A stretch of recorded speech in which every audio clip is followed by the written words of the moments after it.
Hey everybody, it's Safi and Marco Dish Out on Movies, the only movie review show on YouTube to review movies in terms of food. Why did I just do that voice? Because I wanted you guys to experience one of the jokes in this movie. That is literally one of the jokes from this movie. I'm not even kidding. Is that all of a sudden the main character, or the secondary main character, his voice turns really deep and it gets overdubbed. That is literally a joke in the movie. So I am here today, anyways, to review the new Tyler Perry movie. And it is called Tyler Perry's Joe's College Road Trip. And I would like to describe the experience that I had watching this movie. And I would also like to say, too, I am going to try to be very, very calm and soothing in this review, because I know that if you just watched the movie that I just watched, you probably have a headache and you're probably traumatized, and you want to calm down and you want to watch something like I just want to just turn on some, because I feel like a survivor after this movie. I feel like I survived something. I wrote down on all my social medias, I survived the new Tyler Perry movie. Because the experience of this movie is like, okay, I actually tried to record this video once and it didn't work out. I forgot a word. I forgot the word sheltered. Because this movie's all about this kid who's really sheltered, and he's a dweeb, and I basically called him a pussy ass bitch. That's what he is. He is a pussy ass bitch. But anyways, this movie is like, what if you are at a hotel bar? Because I've never been to a nightclub, so I can't say nightclub. And you have a drink, and you take that drink, and at first it's like, this drink is kind of sweet. It's an interesting drink. It's a fun drink. And then all of a sudden you're like, ooh, what's that sour taste at the end? And then you take another drink, and before you know it, no, it's just everything. There's a blackout, and you wake up, and you're naked. Tyler Perry is naked, and he's lying next to you in the hotel bedroom, and he's like, "Hey, surprise, Marco! You ready to have some fun?" That's what the experience. And then what happens, which is worse, is that, so not only are you a victim of date you know what with Tyler Perry, but he then enslaves you and he forces you to do things for him, and you're now his permanent, like, boy toy. Like, that's what this movie is like. It is like being taken hostage, taken prisoner by Tyler Perry. I would describe, like, watching this movie as being taken prisoner, because for being like a dumb, like, comedy road trip movie, it's like a 2-hour movie, and it really didn't need to be that long. That's one of the biggest issues I have with this movie. I'm usually one of those guys who wants things to be longer. That's what she said, or I guess that's what he said. But, like, not in this case, though. I do not want this movie I did not want it to be 2 hours, because it became so grating and the jokes became so tiresome.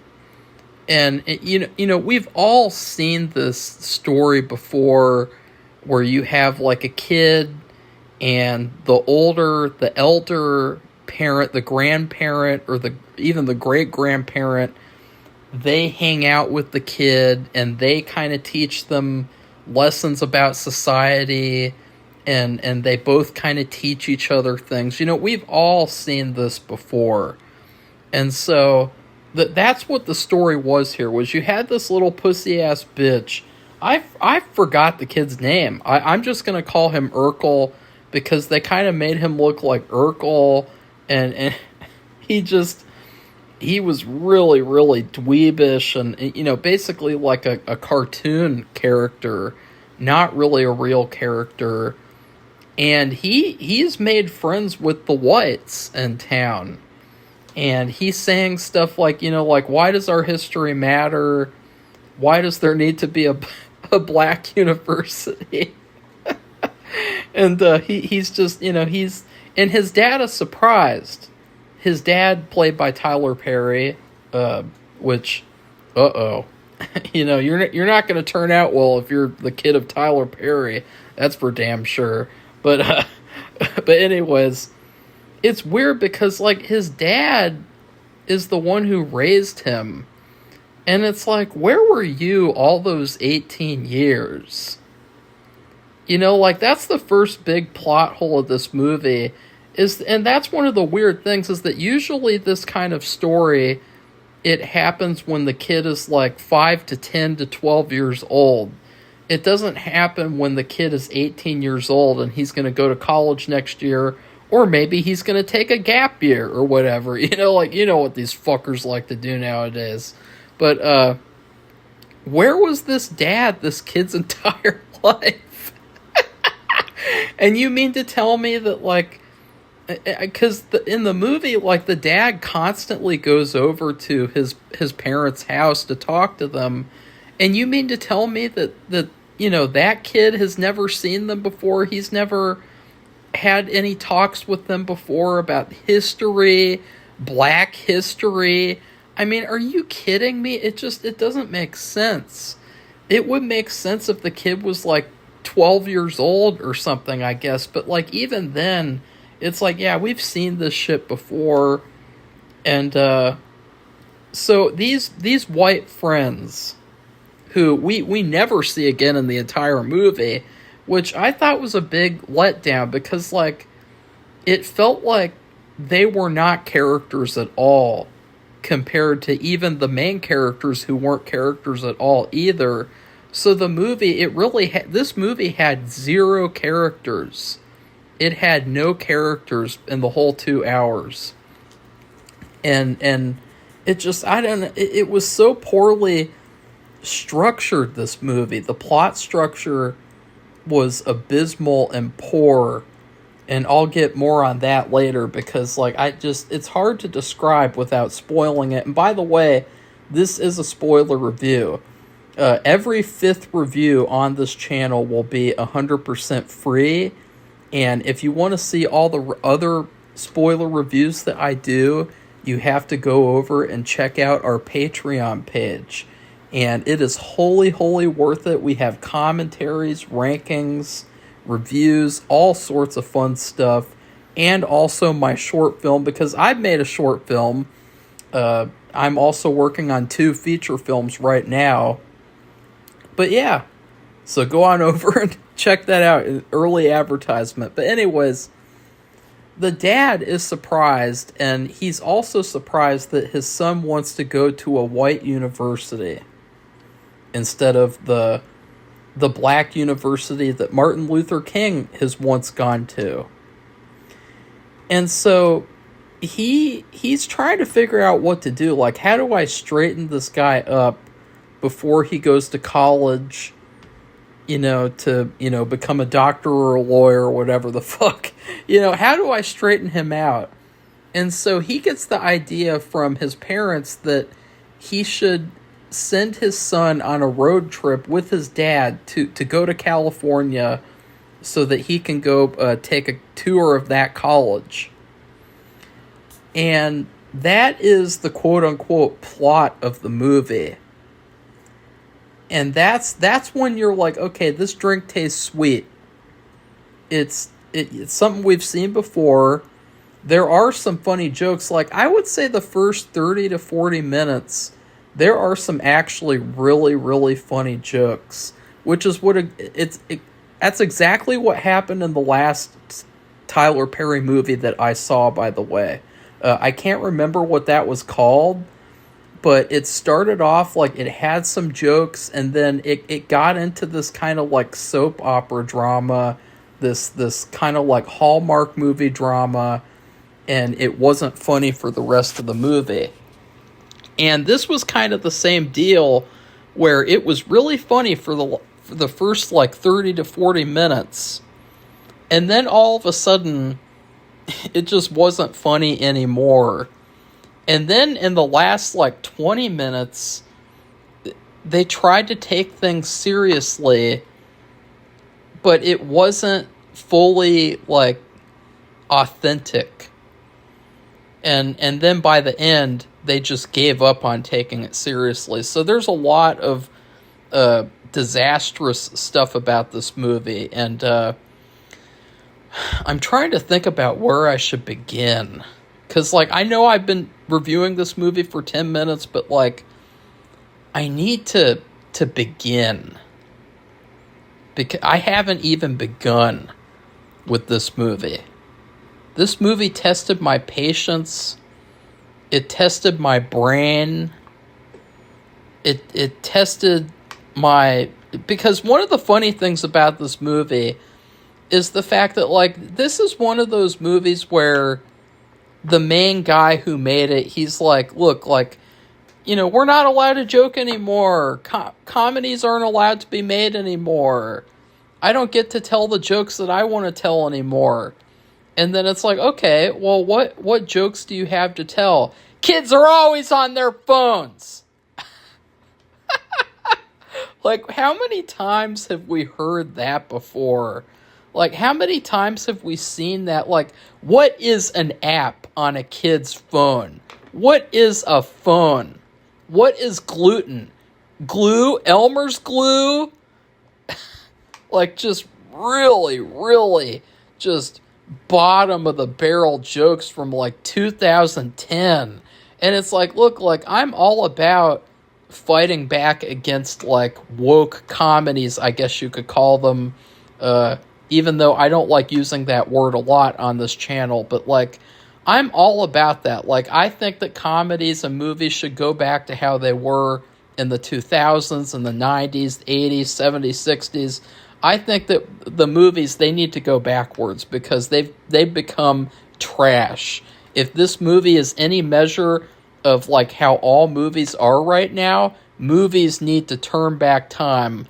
Go backwards, get in a time machine with fucking H.G. Wells and go back in time, start making American Pie again, start making Porky's again. I want Porky's. I want fully uncensored, unrated Porky's. But if this is the best you got, we're in serious fucking trouble. The best that you fucking got is a joke about an old man saying, you don't need to be on your phone. And then he throws this kid's phone out of the car, which is stupid. You don't need your medication. And then he just throws that out too. Like, that is not funny.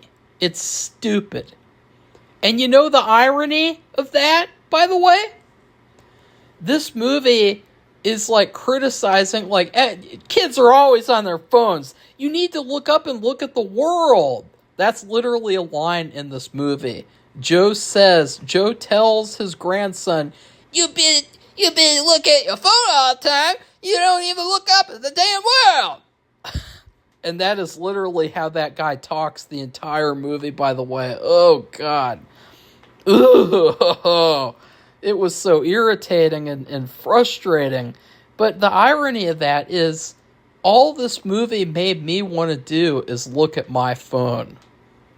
All this movie made me want to do is just get on my phone, fucking look up a Pornhub or something, like, just do anything. Like, just play a game, play some Tetris or something, read a book.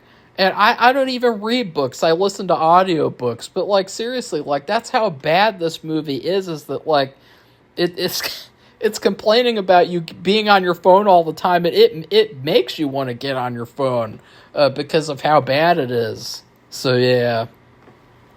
Needless to say, I'm not a fan of this movie. This is my second, like, rant video for the day. This is Monday when I'm recording this video. And I can't help it. I really despise this movie. So, okay. Now, I will say, the movie starts off, too, because the funny thing about this movie is that it turns out to be a very preachy and heavy-handed kind of, like, message movie. It's kind of like the left-wing version of a Daily Wire movie. Like, you guys know how conservatives think that they can make movies? Like, on the Daily Wire and shit, like, they make those trash movies that suck with Gina Carano, who can't act at all. They don't even feel like actual movies. And they're all just so boring and bland and white bread, literally. But, like, this is the left version of that. This is the other side. This is the other extreme. This feels like a Netflix, like, if you're paying for a Netflix subscription, this is what you're paying for. This is a Netflix movie right here. You're paying for these bad Tyler Perry movies where it's like, okay, we got to shove some messaging in here. And because, we can't just make a comedy. We have to have messaging. We have to have a social message.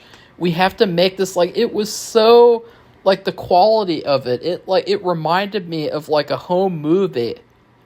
There's another movie series, and I don't know what the name of the series is or the guy who makes the movies, but he's this real conservative guy.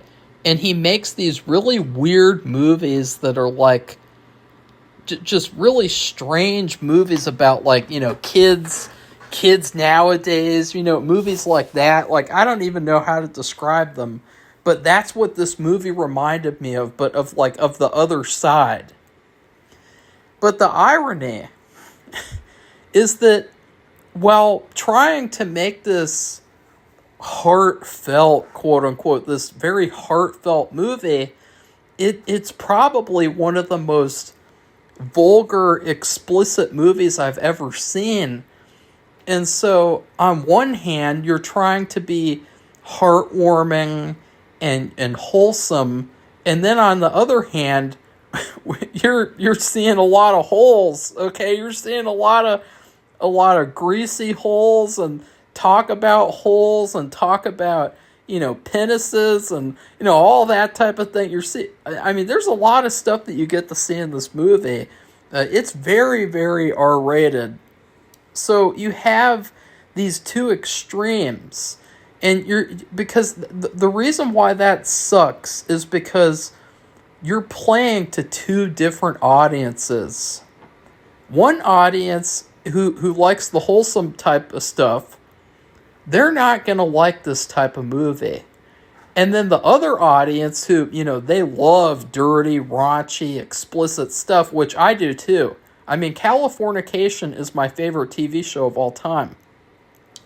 But those people, like me, we're not going to like the preachy messaging stuff. We're not going to like the stuff like where it's like, okay, here's a history lesson for you. Here's the message of the movie. Here's all the scenes where it's like, oh, see, this is everything that's wrong, and we have to teach a message to these characters, and we have to send a message to people and make people while they're just imagine like the situation that people are generally in watching this movie. Like, just imagine you're sitting on the couch, having some nachos, maybe having some nipples as well, and then you look up and it's like, oh, look, this stupid, dumb road trip comedy movie is trying to preach to me.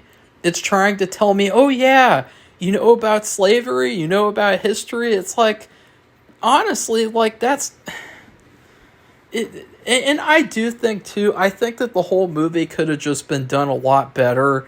I feel like the idea was fun. Like, I love road trip movies. I love vacation movies. But I think that the execution was horrible. and the plot structure was a disaster, because you have this first like 20 to 30 minutes that feels like we're gonna have a pretty good fun time, but it completely goes off the rails into what I would describe as a detour.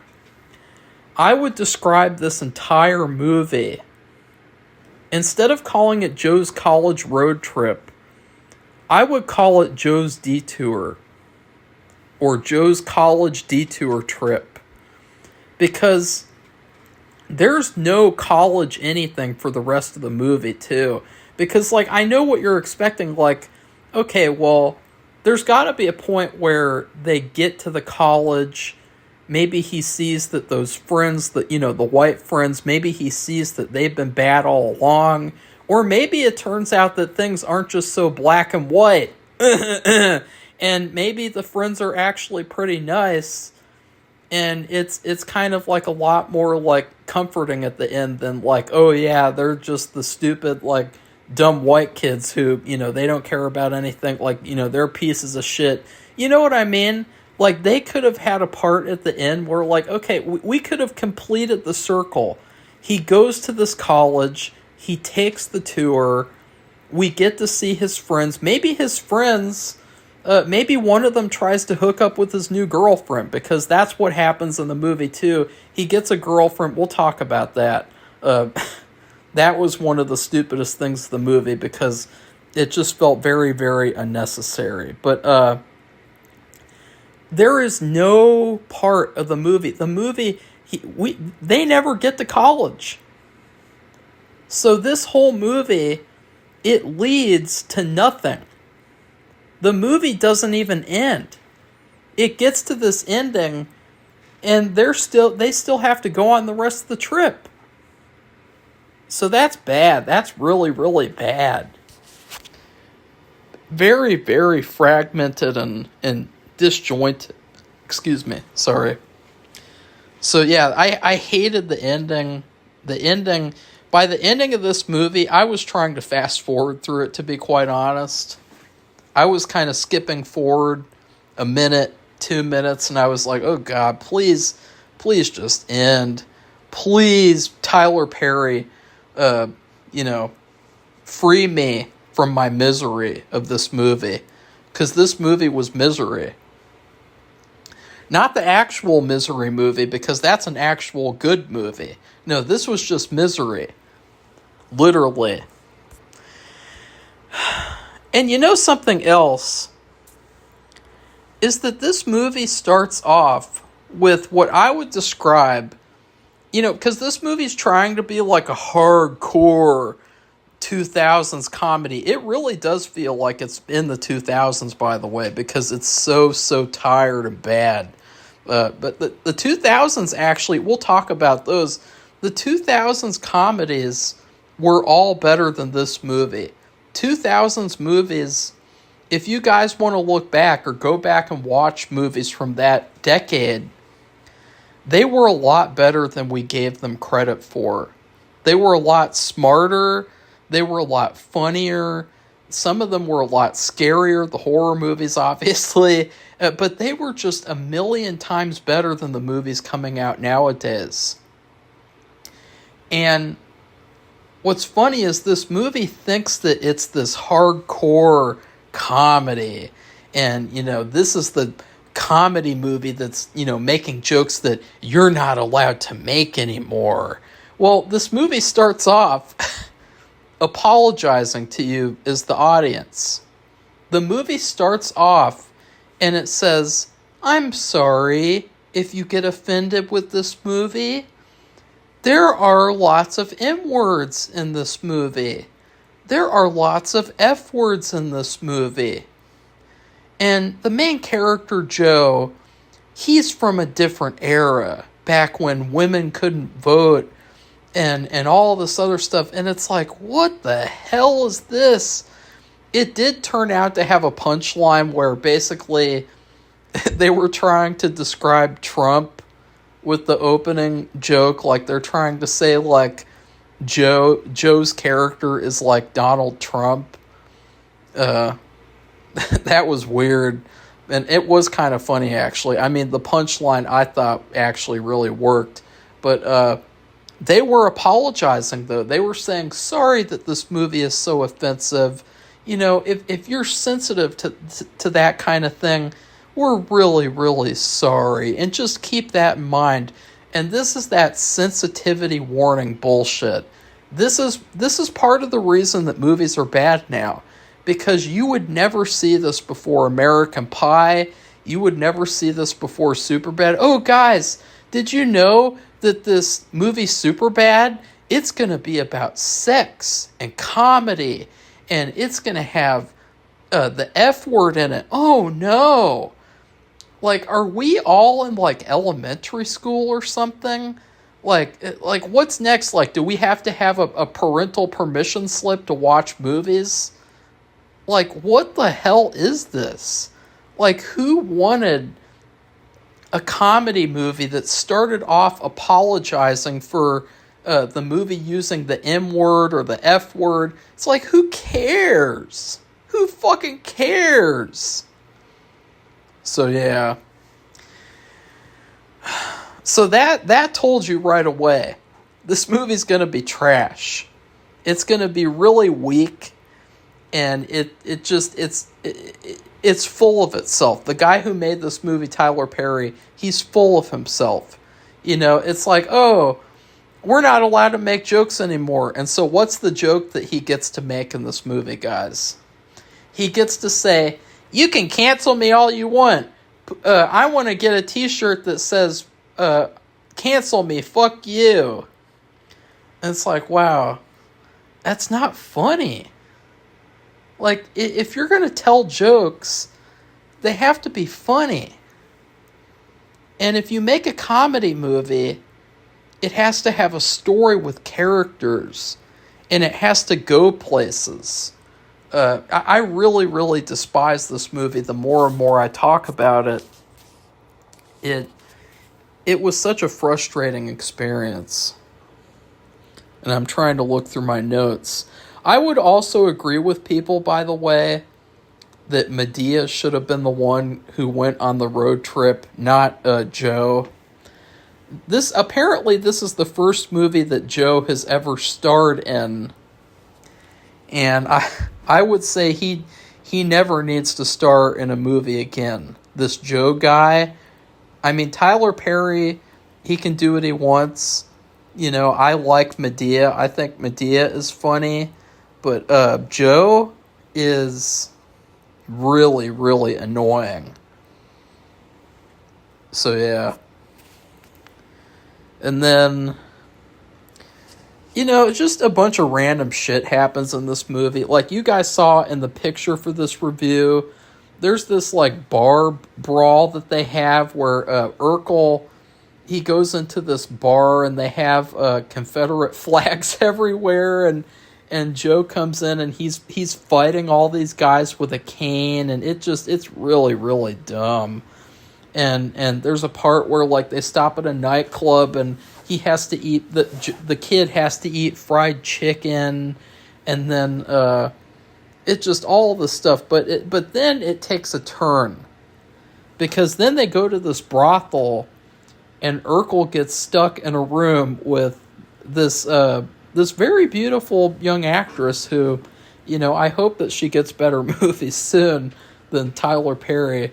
I hope that the movie paid well, because this wasn't Tyler Perry's first movie. This was his, like, I don't know, like 100,000th movie, if you could even call it a movie. And so I hope she got paid really well. But she is like a sex traffic victim, and the rest of the movie is all about him going on a road trip with her and Joe. So it takes all away from, you know, the main plot of the movie. They never actually reach the end location that they're trying to reach. And it feels so unnecessary. Like, they have these guys trying to get after her. They're trying to catch her and take her back, you know, because they trafficked her. You know what? They want their property back to them, you know. And just all that stuff was very, very unnecessary, and it added to the runtime. And instead of doing that, you could have actually taken us to California, taken us to this college, and then, at least closed the circle of, like, we never even get to find out which college this kid's gonna go to. We never even find out any of that. It's like, that's the main thing of the movie, is that, like, the dad wanted the kid to be, straightened out. And then at the end of the movie, too, I don't even want to get into the ending, because at the ending, you could tell they were not taking it seriously. And the ending was so bad, it almost felt like they ran out of money, or they ran out of creativity, or both. Because at the ending, these guys show up, and they're trying to take back this girl.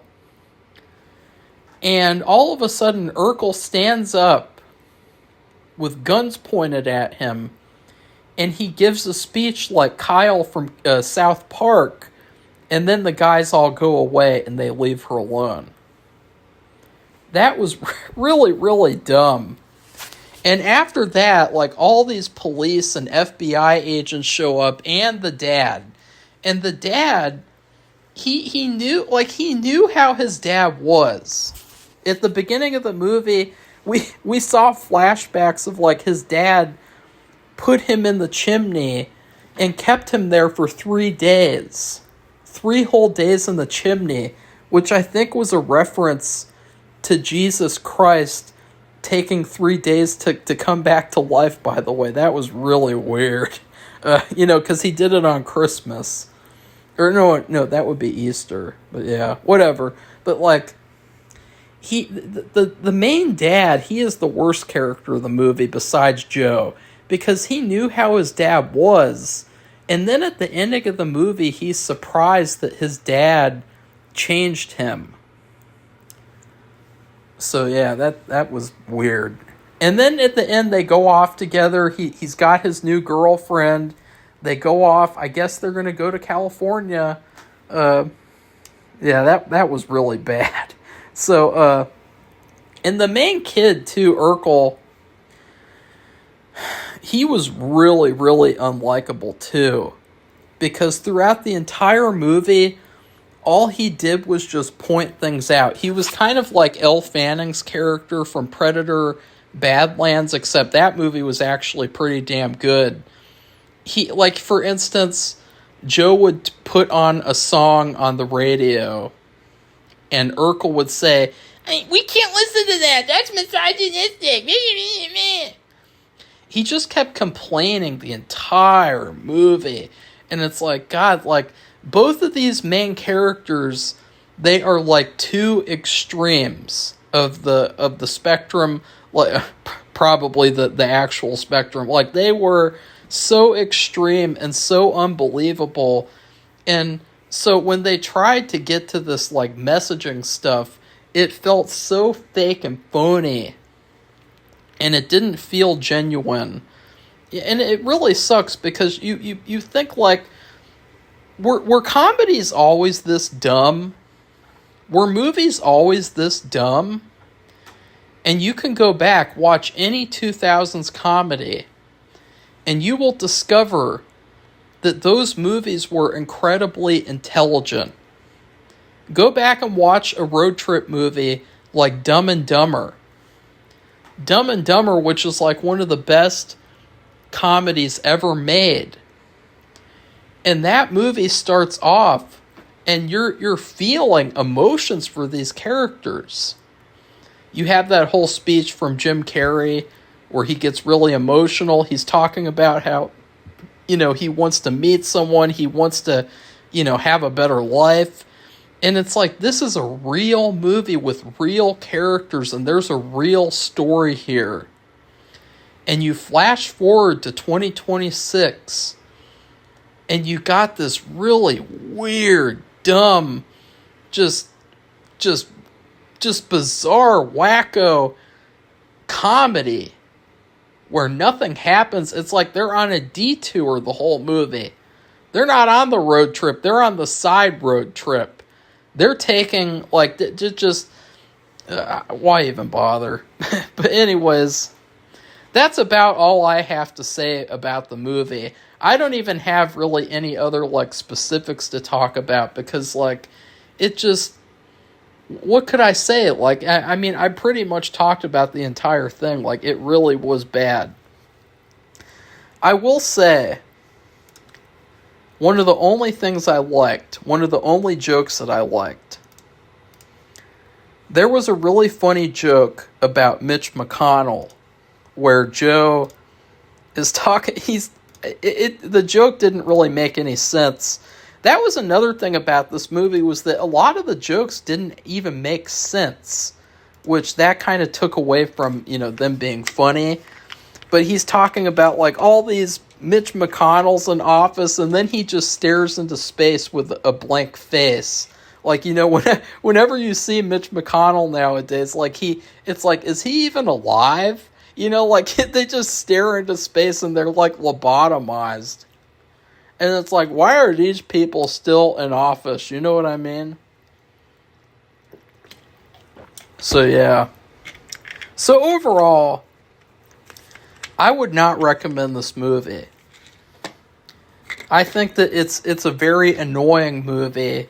It's a dumb movie. And it's really not worth your time. Go watch a new comedy movie from the 2000s that you've never seen before. Or go watch one of the good ones. There's a really funny movie that I don't think a lot of people have seen. And it's called Saving Silverman. It's got Jack Black, Jason Biggs, Steve Zahn. It's a very, very funny movie. And there's lots more just like that. And you know what? People still think that those movies are funny. They just don't think that Tyler Perry movies like this are funny because this movie was bad. So in terms of food, I want to relate this to something very weird that happened to me on Valentine's Day. We ended up having to work, Safi and I, and I was hungry because I didn't have any lunch, and so I went over and I got some McDonald's, and I got a fish fillet, medium fry for free, and a McFlurry, a Shamrock McFlurry. Well, guess what they gave me, guys? They gave me a large fry. It is the only time I've ever gotten a large fry from McDonald's. And they gave me a double fish fillet with lettuce and onions. And now get this, no tartar sauce at all. Probably one of the weirdest, most bizarre meals that I've ever had from McDonald's or just ever had in general. Like, just imagining a fish sandwich without any sauce and just with cheese and lettuce and onions. I don't even know what happened there. Like, if that wasn't a mistake, I don't even know how that could be a mistake. Because how do you fumble the order that badly? And so that's what this movie is like. It's like, this was not what I asked for, This was not the movie that we should have gotten. This is something else. This is something very weird that I never want to have again. I want sauce on my fish sandwich. I just wanted one fish fillet, the large fry. I mean, it was so weird. Even the McFlurry was bad. You know why? They hardly put any Oreos in it. And they put the squirt of the Shamrock sauce in it, but I had to mix it all myself. So at first, it didn't even look like a Shamrock McFlurry. I had to mix it up, and then I noticed there are like hardly any Oreos in this McFlurry. And that's like what I think is a lot of you guys, maybe you expected for Madea to be in this movie a lot. Well, you're not going to get that. You're not going to get that in this Joe's College Road Trip movie. Ugh. You know what this movie is, by the way? Now that I've given my food review, which do any of you guys eat a fish fillet without the sauce? If you have a McDonald's fish fillet? And if so, are you legally insane? But anyways, I think what this movie is a product. Tyler Perry, I've seen a lot of funny videos about him before. I've seen a lot of reviews of his movies by Double Toasted, which that's one of my favorite review channels, Double Toasted. I really like their reviews. I think that they're great. But I've seen before, Tyler Perry posted this picture where he had like 100 scripts just sitting around on a table. And then he's like, hashtag work ethic. That's what this movie is. It's a product that Tyler Perry cranked out. He didn't sit down and put serious effort into saying, hey, I want to make a really funny road trip comedy.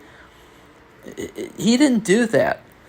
He sat down and he said, even though I'm a millionaire, which I will be a millionaire, me, Marco, I will, believe me.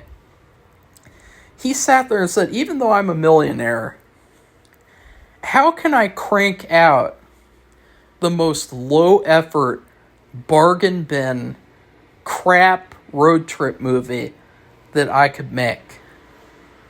And he checked all the boxes of, like, the stuff that you have in, like, a really bad road trip movie. And I'll say it once and I'll say it again about vacation movies.